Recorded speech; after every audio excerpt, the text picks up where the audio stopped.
Hello everyone, welcome to my YouTube channel. सबैजनालाई नमस्ते and सबैजनालाई स्वागत छ मेरो युट्युब च्यानलमा।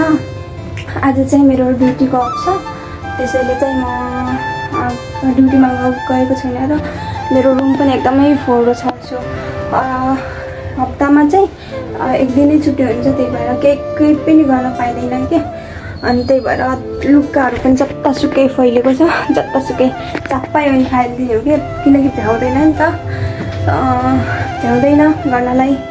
जो जे भेटिन्छ जता भेटिन्छ त्यही नै फालिरहेको हुन्छ क्या। त्यो आज चाहिँ धेरै नै काम हुन्छ, मिलाउने सामानहरू मिलाउने, रुम सफा गर्ने, कपडा धुने हुँदैछ। अनि आज मेरो साथीको पनि खुट्टामा चोट लागेको थियो। सो मेरो साथीले चाहिँ जान्न त मलाई हेल्प गर्नु भनेर चाहिँ म साथीको हेल्प गर्न जाँदैछु। सो म र मेरो आफ्नो काम रहेको कामहरू गर्नेछु र मेरो आज म जे काम गर्नेछु हजुरहरूमा मिलेर गर्नुपर्छ ल। मलाई हजुरहरूले पनि हेल्प गरिदिनु होला।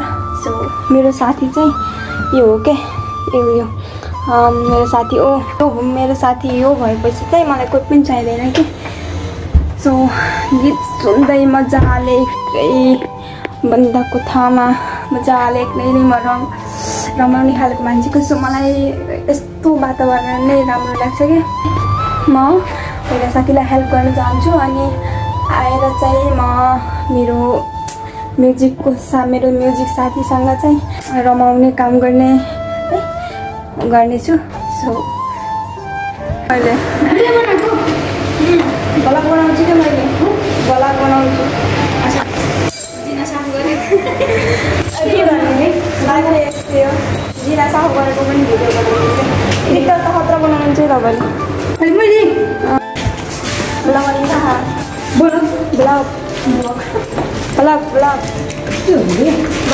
होइन, ब्लग चाहिँ जिना साफ गर्नु लाग्यो नि।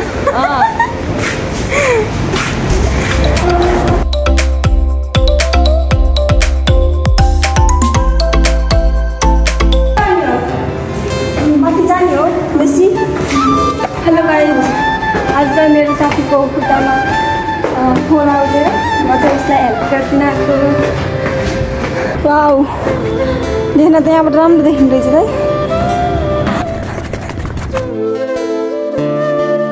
राम्रो फुल रहेछ त होइन।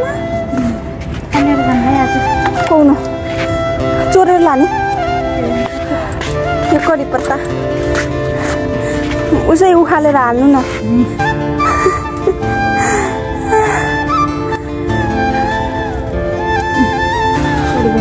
ल्याउनु मलाई म लगाइदिन्छु, तपाईँको खुट्टा दिनु होला। ल्याउनु भिडियो बनाइदिनु पऱ्यो मेरो। पहिला काम गर्दा पनि हो चप्पल काट्ने हो नाइ। ए म त चप्पल काट्दिएको, मोबाइल चाहिँ दोगाइदिनु ल। तपाईँ खस्नु केही भन्दा बरु मोबाइल दिदी चाहिँ राम्रो देखिन्छन् के जे होस्। पसिना दिदी चाहिँ राम्रो देखिन्छन् के जे होस्। 3 तला भयो अरे, अझै बाँकी छ यहाँसम्म।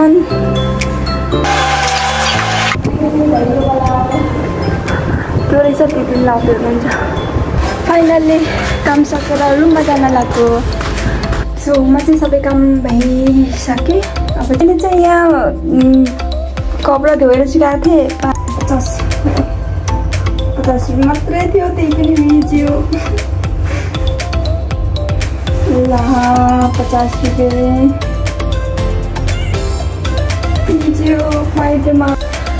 सो गाइस, म चाहिँ सबै काम सबै भएर बसेको छु र रुममा एक्लै पनि एकदमै बोरिङ लागेको थियो कि। त्यही भएर यसो रुममा बस्दा बोरिङ लागेर चाहिँ जान्न बाहिरतिर घुम्न भनेको थिएँ मेरो साथीलाई, तर मेरो साथीले मानेन कि। त्यही भएर एक्लै भए पनि हुन्छु भनेर जान लागेको छु। सो गाइस, म चाहिँ त्यहाँतिर पार्कतिर आएको थिएँ, तर धेरै नै रात परिसकेको छ कि, झमक्कै अँध्यारो भइसकेको छ र ममा चाहिँ त्यति कन्फिडेन्ट नभएको कारणले अलि बोल्नलाई चाहिँ अलि लाज लाग्छ कि। सो अलि कन्फिडेन्टबाट लाज नमान्ने हो, तर धेरै नै लाज लाग्छ कि। कन्फिडेन्ट नभएको कारणले मतलब बनाएको छैन नि त त्यति। सो ल्याउनुपर्छ कन्फिडेन्ट चाहिँ। म चाहिँ एक्लै आएको छु यता पार्कतिर चाहिँ। कतिजना दिदीबहिनीहरू क्या यहाँ आएर गफ गर्छ, कुरा गर्छ, घुम्छ है। कतिजनाहरू काममा थाकेर आउँछ अनि बस्छ। एक्लै हो? एक्लै हो आज? आज एक्लै हो? कोही नि आएन? खोइ त अरूहरू यहाँ चाहिँ नेपालीहरू थुप्रै काम गर्छ क्या। कोठीमा काम गर्छ, त्यो होटेलमा काम गर्छ, रेस्टुरेन्टमा काम गर्छ है। काम गर्छ देख्नलाई चाहिँ राम्रो देखेको छैन। सो राम्रो छ एकदमै। एकदम घुम्नलाई चाहिँ मस्त छ क्या। खतरा दामी लाग्छ क्या एक्लै घुम्न चाहिँ। एक्लै घुम्नुपर्छ क्या। आफै कमाउँछ जो अरूको सहारा लिँदैन नि त्यो मान्छेहरू एकदमै हिम्मतवाला हुन्छ। जो हिम्मतवाला मान्छे हुन्छ नि उहाँ चाहिँ कसैको सहारा चाहिँदैन कि ऊ जहाँ पनि एक्लै हिँडिरहेको हुन्छ।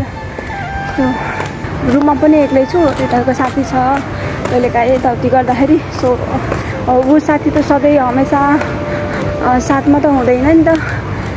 कहिले कता जानुपर्छ, कहिले जानुपर्छ। जो एक्लै हिँड्नु चाहिँ सिक्नुपर्छ लाइफमा। कस्तो राम्रो मौसम छ है, राम्रो छ। सो म चाहिँ के भन्न चाहन्छु भने पनि घरदेखि बाहिर हिँडेको मान्छेलाई मात्रै थाहा हुन्छ कि बाहिरको पीडा। गाउँमै बसेर कुरा काट्ने मान्छेहरूलाई कसैलाई थाहा हुँदैन। म चाहिँ के भन्न चाहन्छु भने तिमी नराम्रो काम गरेर चाहिँ पैसा कमाएर चाहिँ बाआमालाई नदिनु। यदि दिन नै चाहन्छौ भने पनि आफ्नो मेहनतको कमाइदिनु के। बाबा मम्मीलाई मेहनतको कमाइदिनु। नराम्रो काम गरेर आफ्नो बेइज्जत गरेर चाहिँ पैसा नकमाउनु के। किन चाहे तिमी झाडु पोछा नै किन नहोस्, तिमी जे काम भए पनि गर्नु के। घर छोडेर हिँडेको मान्छेले चाहिँ जे पनि काम गर्नुपर्छ। त्यो कति नेपाली दाजुभाइ चाहिँ मैले यहाँहरू देखेको छु कि कति धेरै नै यहाँ इन्डियामा चाहिँ नेपाली दाजुभाइ दिदीबहिनीहरू कति सालौँदेखि यहीँ नै बस्नुभएको छ कि मलाई कहिलेकाहीँ यस्तो लाग्छ कि आफ्नै ठाउँमा बसेको भए पनि कति विकास हुन्थ्यो जस्तो लाग्छ कि। किनकि चाहिँ यस्तो कुरा गर्न भएन। म नै गाउँ छोडेर आएको छु, त्यस्तो कुरा गर्न त भएन। त्यही पनि नेपालमै रोजगारी भएको भए त को आउँथ्यो र है। त्यो कसैलाई अरूको देशमा आएर म अरूको देश बनाउनु छैन, आफ्नै देशमा आएर मेहनत गरेर भए पनि बनाउन मन लाग्छ। सो म चाहिँ यही भन्न चाहन्छु। मेरो मम्मीलाई चाहिँ एकदमै मनैदेखि थ्याङ्क यू भन्न चाहन्छु, धन्यवाद भन्न चाहन्छु। किनकि यदि मम्मी म अरूको नजरमा चाहिँ नराम्रो भए पनि मेरो मम्मी बाबाको नजरमा चाहिँ म राम्रो नै छु। सो दुनियाँले के सोच्छ म त्यो चाहिँ सोच्दिनँ। दुनियाँले के गर्छ त्यो पनि सोच्दिनँ। म बस मेरो मम्मी बाबाको लागि राम्रो भइदिए हुन्छ कि। मलाई कोही पनि चाहिँदैन।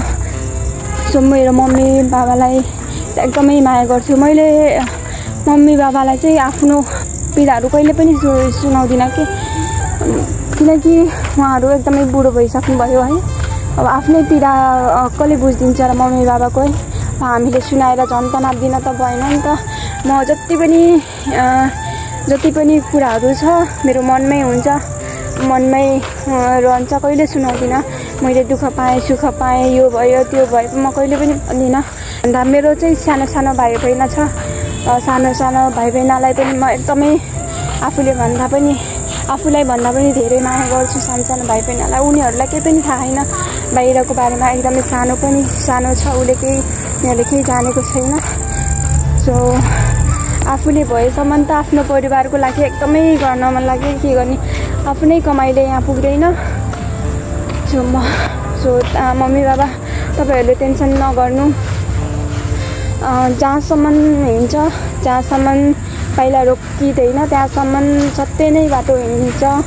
कहिले कसो नराम्रो हुँला झुकेर चाहिँ मतलब कहिले कसो राम्रो गर्छु भन्दा पनि नराम्रो हुनसक्छ। यसो गरे त मलाई माफ दिनु होला। दुनियाँको नजरमा राम्रो बन्न नखोज्नु के। कमाउन हिँडेको मान्छे, चोरी मान्छे कहिले पनि राम्रो हुँदैन कि। सो कसैले पनि राम्रो सोच्दैन, राम्रो हुँदैन। तिमी चाहिँ आफ्नो बाटो हिँड्नु, आफ्नो काम गर्नु, आफ्नो मेहनतले पैसा कमाउनु होइन। आन्टीहरू मिले कहाँ हिँड्नु के ब्लग सन्चै हुनुहुन्छ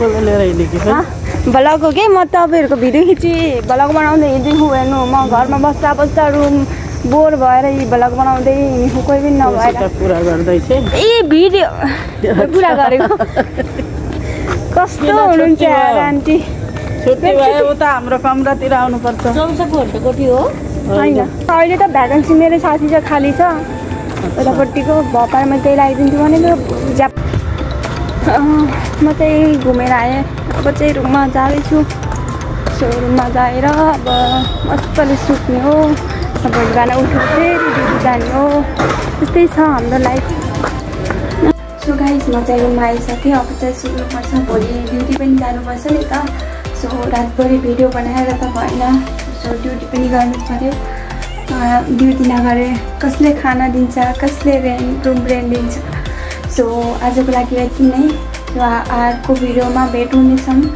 र हजुरहरूलाई कस्तो लाग्यो मेरो भिडियो एन्ड राम्रो लाग्यो भने यदि लाइक कमेन्ट सब्सक्राइब नगरे पनि हेर्नु होला so bye bye see you next video